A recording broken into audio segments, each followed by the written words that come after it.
Hello everyone and welcome back to another AFK journey video. In this video we're going to be going over the top teams for the Snow Stomper Dreamworld boss on endless difficulty. We're going to lead it off with the free to play friendly teams using the Yapala infographic. I'll leave a link to the Discord in the description of this video. So the first team I want to talk about is EBZ and Legacy's team. This is only needing Reinier at Mythic Plus. And it is using Lily May and Odie as your damage dealers with the Blade Summon artifact. Overall, pretty free-to-play friendly team if you have Reinier at Mythic Plus. The other team you can see here is Beepsy and Glorp's team, also using Reinier at Mythic Plus and Sinbad as a damage dealer. And that is going to be a little bit better compared to the Lily May version. Again with the Blade Summon artifact. Both of these using Reinier. So if you don't have Reinier, stay tuned because I will also be showing you two different teams you can run with no Reinier on it.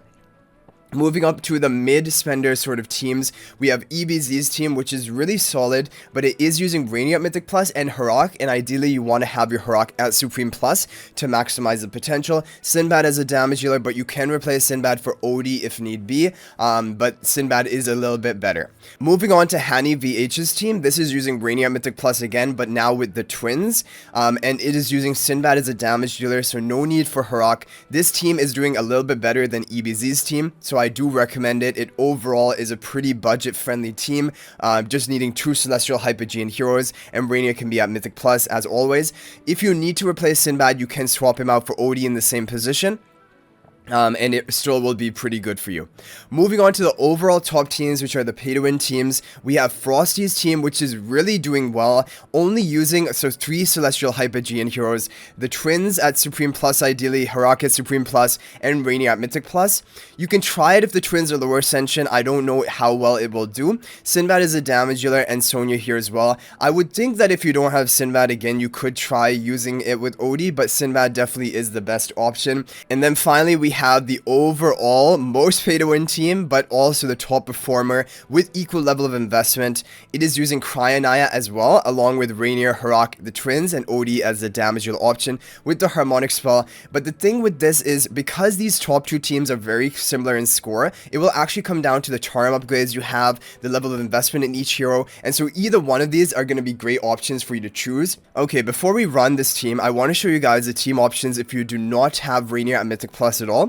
This first one is going to be the most free-to-play friendly team, using Sinbad as a damage dealer. However, if you also don't have Sinbad, I would try to use Lily May. It does seem like Odie and Lily May are going to be great damage dealers in Snow Stomper as well, or if even need be, you could try Bonnie. But basically, you're going to use Hugin because his charm bonus is going to increase the damage of Sinbad here, and that is going to increase your damage. It will not be as good as the Reinier Mythic Plus team, however, it still is going to be pretty good. This was a team that I also showed you in the previous week, and it is just an overall solid team. Hugin can work at low ascension, even like Legendary Plus, but the other heroes you should have built up.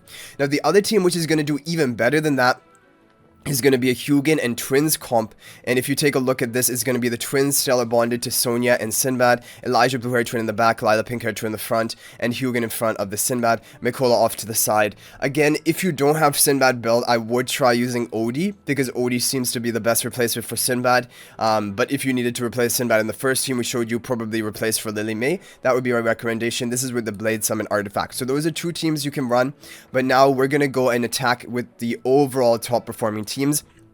I'm going to attack first of all with the Atraxian Half Moons team, because I have a feeling, due to the fact that our charms are not as upgraded, and like no Paragon upgrade on Cryonaia, I have a feeling that this is actually not going to be my top performing team. I think that the Sinbad Harak version without Cryonaia is actually going to do better for me. But let's see. And definitely that is more obtainable for people. Cryonaia is such a niche hero.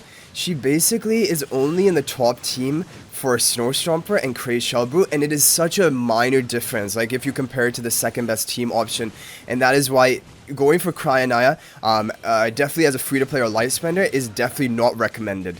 She's pretty much purely a PvP hero with very niche use in Dreamworld so far. And there was actually someone who shared replays with me. I wanted to make a video about it, but I never actually got around to doing it.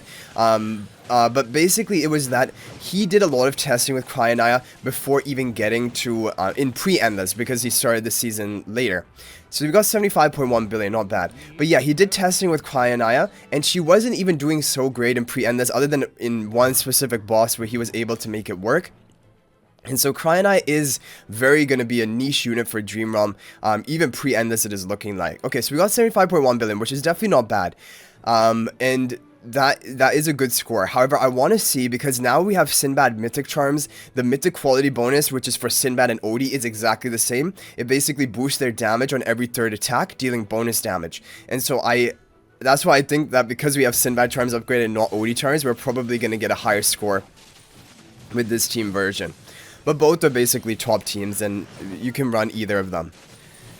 The thing about Harok is when we get the Mythic Plus Charms, which is going to be day 70, only like I think 12 days from right now, or maybe even 11 days from right now, that is when I want to see how relevant Harok is going to be. Because if Harok completely falls off the relevancy, it really is basically pointing out that Harok is a hero you should be skipping for like the free-to-play light spenders. And on my main account right now, I'm planning just to completely skip Harok and then go for the next Dream Realm meta hero. So we got 75.2 billion, which is actually really close, considering the fact that we are over upgraded on charms, heavily over upgraded compared to the Atraxy Half Moon team.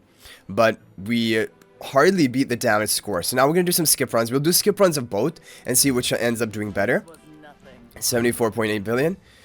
So that's interesting. So I guess maybe if we had the charm upgrade of Odie and Cryonaia both, that would be the overall top performing team. I was hoping that this Sinbad team without Cryonaia would be able to compete with that top score, but it doesn't look like it, because even with the charms being over upgraded, it kind of is getting around about the same score as the lower upgraded charms on Cryonaia. But let's see, we'll do, okay, so we've done a bunch of runs of this. Now we're going to try the Cryonaia team, a couple of skip runs.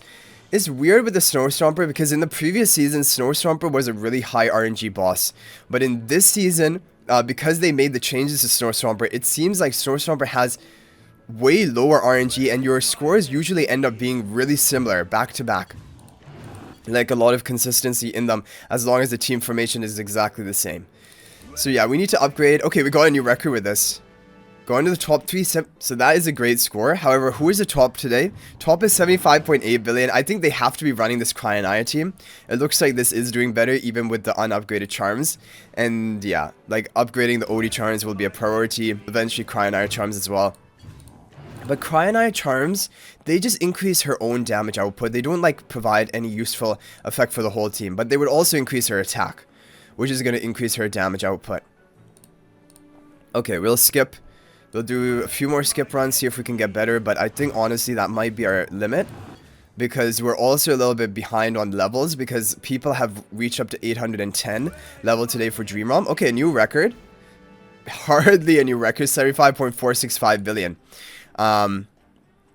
But yeah, Cryonaia deals 8 billion damage. Definitely the Odie charms would be the top priority here. Cryonaia charms I don't think are going to make that big of a difference since their damage output is so low. But Odie charms definitely are going to, because not only does it give him more attack, it also is going to, the quality bonus is really important. It increases the damage output every third attack he deals, and he has like a really high attack speed. So we need to get the Odie charms. That is pretty important. So I think we'll do one final run right here. I think we're probably not going to get higher than that. We did get a really good score considering the limitation of like the upgrades and the levels on this account. So I hope you guys enjoyed the video. Thank you for watching. That is going to be it for this one. Hopefully with these teams you're able to get a top score. And let me know if there's any other team that worked out well for you. Feel free to share it in the comment section. But thank you guys for watching. If you're not already subscribed to our YouTube channel, smash that subscribe button. We're on the road to 20,000 subscribers. Let's hit it before the end of the season. Also guys, feel free to join my AFK Journey Discord server. There'll be a link to that in the description of this video. And we chat about everything related to AFK Journey there, so I look forward to seeing you guys there. Thank you guys for watching. I'll hopefully see you in the next video, and until then, everyone, peace out for now.